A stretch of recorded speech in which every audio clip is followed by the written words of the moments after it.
बिस्मिल्लाहिर्रहमानिर्रहीम। 10th class, it's me Amreen Aziz. Hope so everyone is fine here. बेटा, हम लोगों ने alkanes and alkyne radicals discuss करना है। अल्केन्स और अल्केन्स जो हैं वो सैचुरेटेड हाइड्रोकार्बन्स हैं। इनके अंदर सिंगल बॉन्ड मौजूद होता है और इनको पैराफिन्स भी बोला जाता है।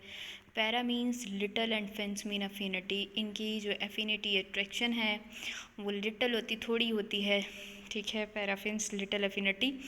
और जनरल फार्मूला जो इनका होता है दैट इज़ CnH2n+2, ठीक है। एन जो है वो इंडिकेट करता है कार्बन को, नंबर ऑफ़ एटम्स को। एन की जो रेंज है बेटे वो 1 से 40 तक हो सकती है, यानी यहाँ पे ये जो एन है ये 1 to 40 तक लीड कर सकता है।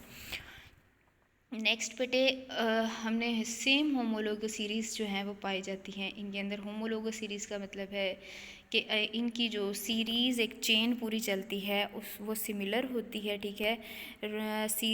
और logos means relation with initial number, यानी जो स्टार्टिंग नंबर है उसके साथ उसका रिलेशन क्या होता है। ऑर्गेनिक कंपाउंड्स को जब हम डिवाइड करते हैं ग्रुप्स में तो वो उसकी बेस होती है इनकी केमिकल प्रॉपर्टीज़ के। उनकी केमिकल प्रॉपर्टीज़ सेम होती हैं तो फिर उनको ग्रुप्स में डिवाइड कर दिया जाता है, ठीक है।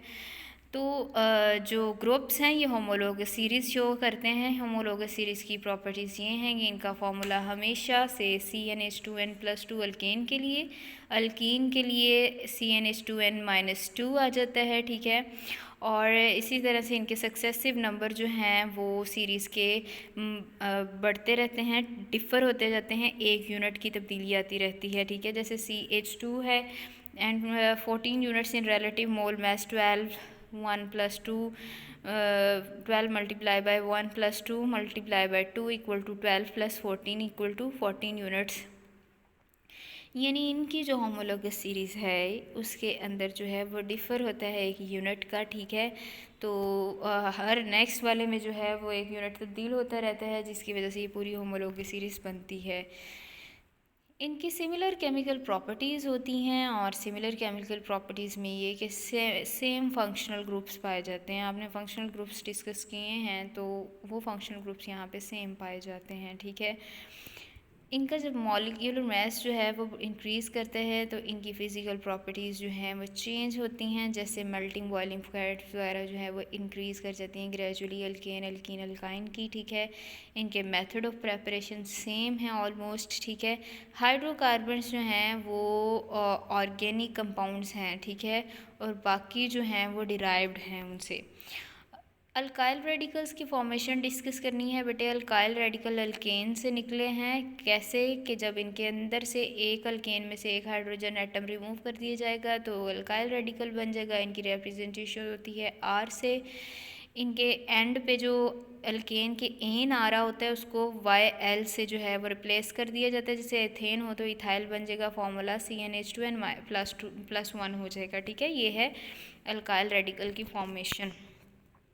यहाँ पे आपके सामने उन्होंने alkane molecular formula, structural formula, alkyl और मॉलिक्यूलर फार्मूला राइट किया हुआ है। आप देख सकते हैं कि मीथेन है तो उसका मॉलिक्यूलर फार्मूला CH4 है, स्ट्रक्चरल फार्मूला CH4।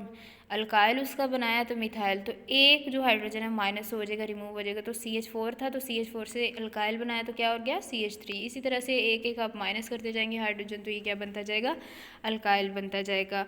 मिथेन से मिथाइल बन जाएगा, इथेन से इथाइल, प्रोपेन से प्रोपाइल, ब्यूटेन से ब्यूटाइल, पेंटेन से पेंटाइल, हेक्सेन से हेक्साइल, हेप्टेन से हेप्टाइल, ऑक्टेन से ऑक्टाइल, नॉनेन से नॉनाइल, डीकेन से डीकाइल, अनडीकेन से अनडीकाइल और डोडिकेन से डोडिकाइल, ठीक है। आपने इसको एक दफ़ा देख लेना है। अच्छा, प्रोपेन और ब्यूटेन के रेडिकल्स की टाइप्स हम देख सकते हैं। सबसे पहले तो ये कि ये आपके सामने प्रोपेन है। अगर इसमें से एक हाइड्रोजन जो है वो टर्मिनली जो है वो रिमूव कर दिया जाए तो वो बन जाएगा एन प्रोपाइल। अगर उसमें से सेंट्रल हाइड्रोजन रिमूव कर दिया जाए तो वो आइसोप्रोपाइल बन जाएगा। ये वाला हाइड्रोजन रिमूव कर दिया जाए तो यहाँ ये वाला हाइड्रोजन रिमूव कर दिया जाए तो वो क्या बन जाएगा, आइसोप्रोपाइल, ठीक है। इसी तरह ब्यूटेन की अगर देखें तो ये ब्यूटेन है आपके पास तो ये आइसोब्यूटेन है जब उसके साथ एक जो है वो सब्सटीट्यूशन आके जुड़ गया, ठीक है। अब ये ब्यूटेन है, अगर इसमें से हाइड्रोजन टर्मिनली जो है वो रिमूव कर दिया जाए तो वो बन जाएगा एन ब्यूटाइल, ठीक है। अगर उसमें से सेंट्रल हाइड्रोजन रिमूव कर दिया जाए तो वो है सेकेंडरी ब्यूटाइल बन जाएगा, क्योंकि वो जो है वो सेकेंडरी कार्बन के साथ जो है वो अगर देखा जाए तो वो जुड़ा हुआ था, तो सेकेंडरी ब्यूटाइल बनेगा। यहाँ पे जो है यहाँ तक हम देख चुके हैं। आगे अगर ये आइसोब्यूटेन हमारे पास आता है, ठीक है, आइसोब्यूटेन में अगर हम टर्मिनल हाइड्रोजन को रिमूव करते हैं तो हमारे पास आइसोब्यूटाइल बनता है। इस तरह से जब ये ब्रांच यहाँ पे इसके सेंट्रली कार्बन के साथ अटैच होगी, यानी इस वाले कार्बन के साथ, तो ये आइसोब्यूटाइल बन जाएगा। और जब इसके अंदर से हम सेंट्रल हाइड्रोजन निकालेंगे तो ये टरब्यूटाइल बनेगा, ठीक है, यहाँ से, ठीक है। तो ये ओवरऑल बेटे आज का लेक्चर था, इसको काइंडली प्रैक्टिस करें, टाइप्स ऑफ ब्यूटेन और प्रोपेन की, ठीक है। इसको अच्छी तरह से अंडरस्टैंड करें कि किस तरह से ये अल्काइल में तब्दील होता है। प्रैक्टिस करें कॉपीज पे। Thank you so much. Stay blessed. Allah हाफ़िज़।